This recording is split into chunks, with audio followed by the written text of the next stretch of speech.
What is this Naxal Mukt Bharat? Boss ये सब दोगलापन है। कोई सीज फायर नहीं होगा। नमस्कार दोस्तों, नक्सलियों पर जब मार पड़ी तो फूके हुए कारतूस जैसे वयोवृद्ध नेता भी मैदान में आकर कराहने लगे। सीपीआई के डी राजा कह रहे हैं कि नक्सलियों से सरकार को बात करनी चाहिए, नक्सलियों के सीज फायर के प्रस्ताव को मान लेना चाहिए। सरकार क्यों नक्सलियों के खिलाफ कार्रवाई कर रही है?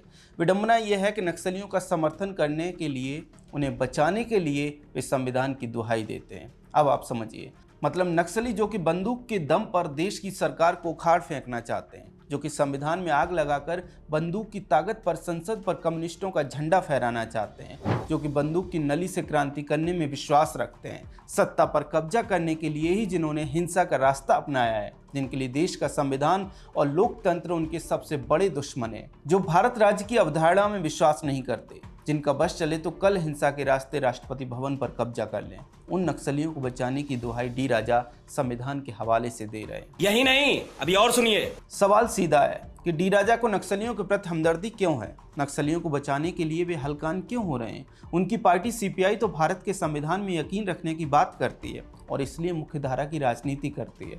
फिर हथियारबंद नक्सलियों को शील्ड करने में क्यों आ गए? अपने वैचारिक कॉमरेडों को बचाने क्यों आ गए?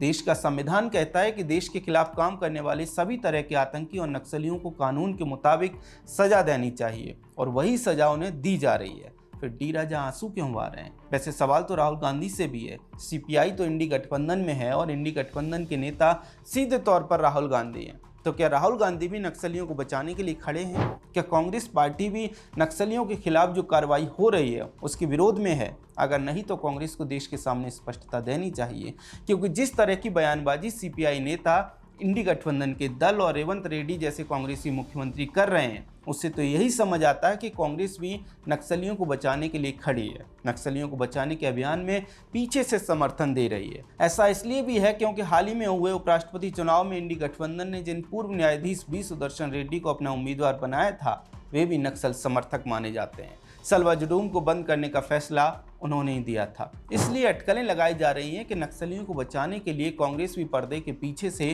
काम कर रही है।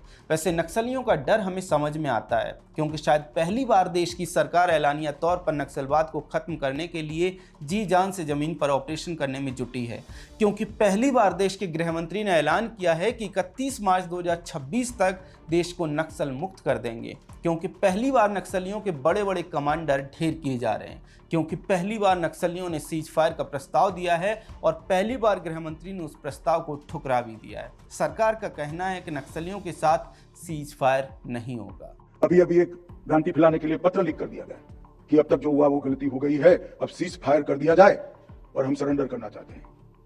कोई सीज फायर नहीं होगा और मेरे वाक्य को मैं एक्सटेंड करना चाहता हूं। सरेंडर करना है तो सीज फायर करने की जरूरत ही नहीं है, हथियार डाल दो, पुलिस एक भी गोली नहीं चलाएगी, आपको रीएस्टैब्लिश करेगी। ऐसे में नक्सलियों का डर हमें समझ आता है कि उनके पास अब सिर्फ दो ही विकल्प बचे हैं, कानून के अनुसार सजा भुगतें या फिर आत्मसमर्पण करें।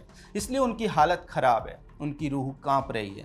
लेकिन इंडी गठबंधन, कांग्रेस पार्टी और कांग्रेसी वामपंथी इकोसिस्टम क्यों उन्हें बचाने के लिए मैदान में कूद पड़ा? इन्हें इतनी ज्यादा समस्या क्यों हो रही है?